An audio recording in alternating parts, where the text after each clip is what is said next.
2024 was a great year for the Flight Sim Hub. We moved away from our short form content style, we hit 1,000 subscribers and then 2,000, and towards the end of the year we took an amazing trip on one of Jet2's final 757-200s, just weeks before their retirement. We were featured in a popular 757 pilots TikTok with our coverage of a different Jet2 757, and we've had some fantastic feedback from our growing community. We thought that November 2024 would bring us something very special with the introduction of Flight Sim 2024. For those of you who've seen our video on it, obviously things didn't go to plan. And in our minds, it was a bit of a disaster, a rebrand and just a cloud-driven version of an already fantastic sim, and the launch really did put us off. My plans to do a playthrough of all of the missions went out the window, and the last video we posted was the day we both attempted to get onto the sim for many hours. But here I am, 2 months later, and last week I reinstalled Windows on my PC, as among several other things I was having issues with MSFS2024 still, including attempting to get the CH products yoke working, which was actually an idea for an entirely different video. I've got some serious free space available on my drive now, so I actually have a choice between Flight Sim 2020 or 2024. In this video, I'm going to give 2024 another go, and I'm going to set up my controllers and see if I can get into the swing of things again. Bearing in mind, I've not been able to conduct one successful flight in the simulator, so this video may actually be quite interesting.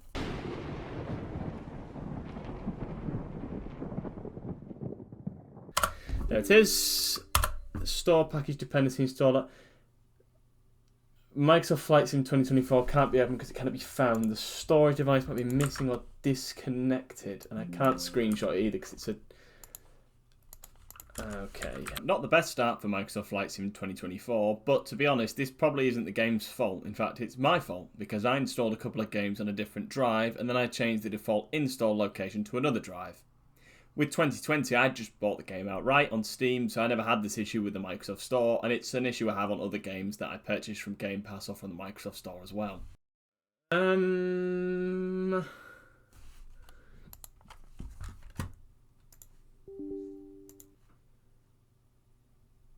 Right. If anyone else has run into this issue, you actually need to go to Apps within the Settings UI in Windows and simply uninstall and then reinstall, which I did. There we go, perfect. So, yeah, we'll run with the C drive for this case. So on my old install of Windows, there was the mess of drives that I had. I was just adding them as I ran out of space. So my video footage was spraying across 3 drives whenever I needed to do an archive of the footage on the C drive with it only been a terabyte. Total pain. Luckily, it's only 10 gigs. So, I mean, I'd gone on quite a bit about how I didn't like 2024, the fact it was entirely cloud, and I would have been happy buying an additional drive to store it on.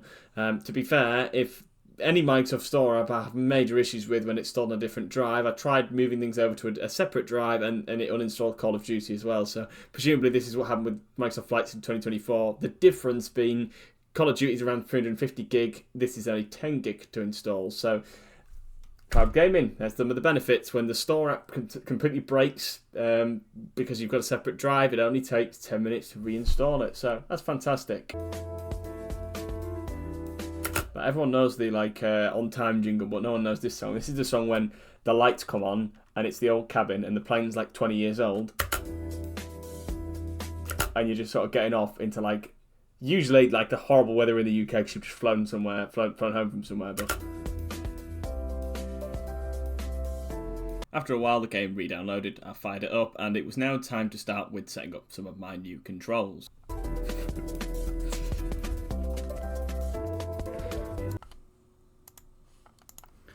Okay, so yeah, we're all good to go by the looks of things. So if we click start, as I say, before I even touch getting into a flight, I'm going to go through my settings, and I'm going to get this right. The amount that'll be in the video, I'm not entirely sure. The amount of sort of speaking I've done already, a lot of that's probably going to be cut out, to be perfectly honest. But you can see it's picked up my my controls. Now this is saying current aircraft. I don't know if we can just do all. Sadly, you can't just do all, or I'm doing something massively wrong. So I spent the next 25 minutes going through the simulator and configuring controls and removing some rather odd default control assignments for this particular joystick and throttle quadrant that I have. Now, granted, this is a very cheap system that I've got, but it's just been rebranded with the Microsoft branding in a white colour scheme.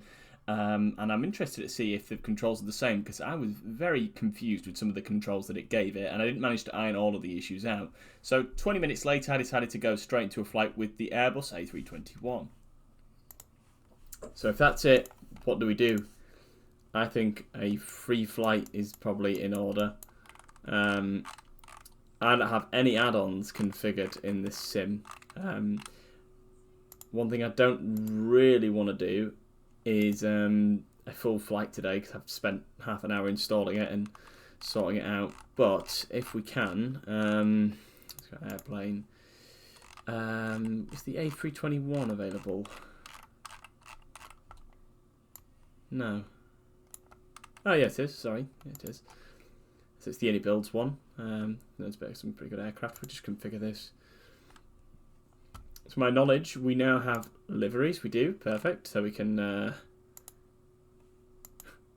Is it only me who thinks the front of that looks like a really bad rendition of like air crash investigation? That doesn't look so bad there. It's just that picture. It kind of looks like something out of like a Seconds from Disaster, like the Uberlin collision, and the thumbnail is just this like horrendous looking CGI model of a plane, like mixed between like a 757, a Troop 11, a A320 all mixed together. I didn't do the fuel and payload. I'll go back and I'll do that, configure it. Most of this actually turned out to be a total waste of time, as the control set for the A321 wasn't working.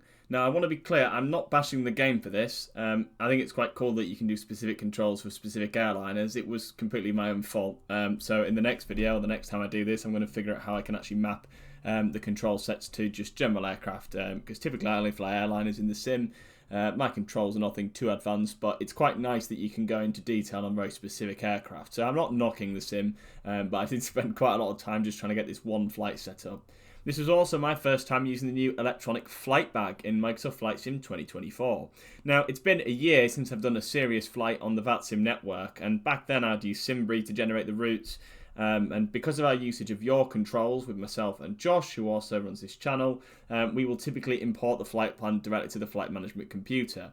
Now, I couldn't get along with the electronic flight bag, but once again, I'm not going to knock the simulator too much for this particular element of it. It might just be a bit more of a learning curve, especially the fact that I've been out of the loop for nearly a year now. So with that, I loaded into a flight with the A321, not realising that none of my controls would work correctly. Yeah, there we go. Perfect.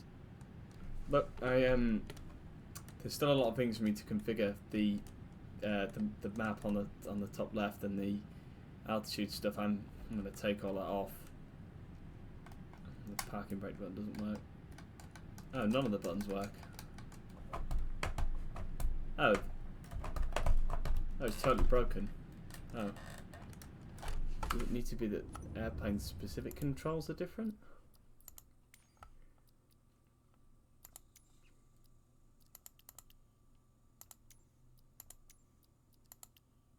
In the end, I entirely gave up on the A321 as it was getting a little bit late, and I remembered that I had the 737 MAX set up when I configured the controls, so I simply selected that aircraft just to perform a quick takeoff and subsequent landing. Liverpool Tower Golf, Kilo Uniform Foxtrot, Kilo ready at runway 09 departure to the east. Oh. Aha. So I need to copy those settings, I would imagine. Can I still control click on the screen? Alt click? Yes, I can. Do we have the flight plan now? Oh, I can't move. Oh, is it? No, I can't move. I thought I could, but I can't. That's for looking around. So is this? I don't want to do that. Can I move you out of the way? No? Why can't I move around? I want to be clear here that I'm not really intending to knock the simulator. My first flight simulators were FS2004 and FS10, so I'm not new to the topic obviously, but I've spent a year out of the loop, and combine that with a totally new simulator with no migrated controls, which, by the way, I hope there was an option for. I'm guessing not, due to fundamental differences between this and 2020, but as you can see, I was fumbling quite a bit. But I do want to mention a positive note here in post-production, that I think the overall graphics of the sim look great, even on a not so great PC. Let's spin it round. Oh, my outside view. That's what I had the button. I forgot what I did with it connected to.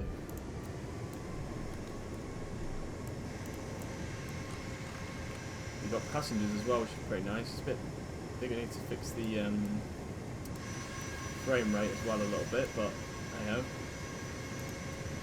Oh! Oh, that's not good.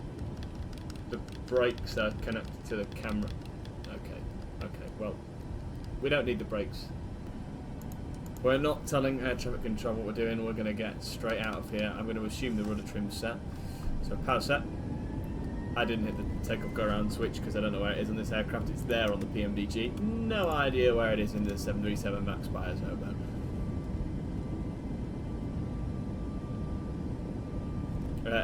Well past 80 knots now. V1, rotate.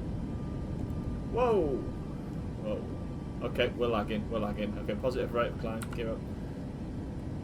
Try and follow the flight directives here.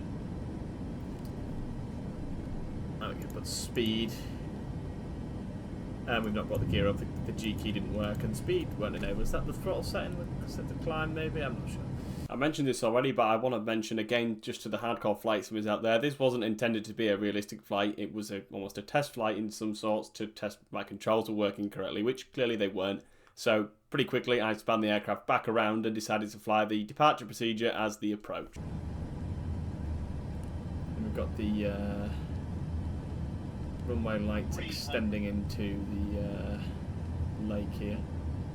Not sure if that's like real life or not, to be honest. 100. Approaching minimums. Continue. 50. 40. 30. 20. 10. Lovely. And the reverses work. We've still got the F2 key. That's what we like to see.